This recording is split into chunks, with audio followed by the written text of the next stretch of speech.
ധനകാര്യ സ്ഥാപനത്തിൽ പണയം വെച്ച് സ്വർണം തിരിച്ചെടുക്കാൻ ചെന്നപ്പോൾ ദിവസങ്ങളോളം നടത്തിച്ചതായി പരാതി. പണവുമായി എത്തിയിട്ടും 6 ദിവസത്തോളം നടത്തിയതായാണ് ഉടുമ്പൻചോലയിലെ ഓട്ടോറിക്ഷ തൊഴിലാളിയായ അജിത് കുമാറിന്റെ പരാതി. ഇതിനോടൊപ്പം ഇടപാട് തീർത്തു കഴിഞ്ഞപ്പോൾ 34 പൈസയുടെ ചെക്ക് നൽകി ജീവനക്കാർ കളിയാക്കിയതായും ഇയാൾ ആരോപിക്കുന്നു.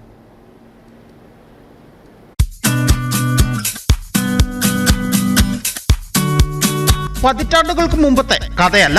2025 നൽകിയ 34 പൈസയുടെ ചെക്കാണ് ഇത്. ഉടുമ്പൻചോല സുഭിക്ഷ ഭവനിൽ അജിത് കുമാർ കഴിഞ്ഞ ദിവസമാണ് 1,63,000 രൂപയ്ക്ക് നെടുങ്കണ്ടത്തെ ധനകാര്യ സ്ഥാപനത്തിൽ സ്വർണം പണയം വെച്ചത്. കുറച്ച് ദിവസങ്ങൾക്ക് ശേഷം സ്വർണം തിരികെ എടുക്കുവാൻ പണവുമായി എത്തിയപ്പോൾ പലിശയും ചേർത്ത് 1,63,953 രൂപ 66 പൈസ അടയ്ക്കണമെന്നായി അധികൃതർ.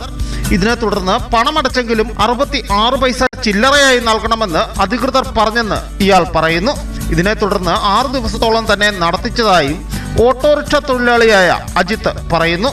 6 ദിവസത്തെ തന്റെ വരുമാന മാർഗവും നിലച്ചതിനൊപ്പം ഒടുവിൽ 34 പൈസയുടെ ചെക്ക് നൽകി കളിയാക്കിയതായും ഇയാൾ ആരോപിക്കുന്നു. പൈസയെല്ലാം തിരിച്ചെടുക്കുക, സ്വന്തം പൈസ കൊണ്ട് തിരിച്ചെടുക്കാൻ വന്നതാണ്. വന്നിട്ട് 1,63,606 രൂപ വട്ടി പലിശയെല്ലാം ചേർത്ത് വന്നിട്ടുണ്ടെന്ന് പറഞ്ഞ് 66 പൈസയും കൂട്ടി അവർ എഴുതി കൊടുത്തു. യൂണിയൻ ബാങ്കിൽ കൊണ്ടുപോയി ഞാൻ എൻ്റെ അക്കൗണ്ടിലേക്ക് ഇവർ ട്രാൻസ്ഫർ ചെയ്യുമ്പോൾ അക്കൗണ്ടിൽ കയറിയിട്ട് തിരിച്ച് എൻ്റെ അക്കൗണ്ടിലേക്ക് തന്നെ ട്രാൻസ്ഫർ ആയി.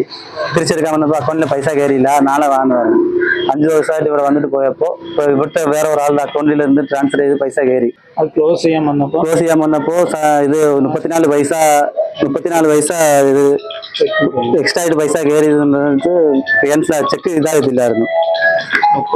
34 പൈസ എക്സ്ട്രാ ആയിട്ട് കിടപ്പുണ്ട് എന്ന് പറഞ്ഞിട്ട് RBI മാനദണ്ഡങ്ങൾ അനുസരിച്ചാണ് ചെക്ക് നൽകിയതെന്നാണ് ബാങ്ക് അധികൃതർ വ്യക്തമാക്കുന്നത്. News bureau, Udumbanchola.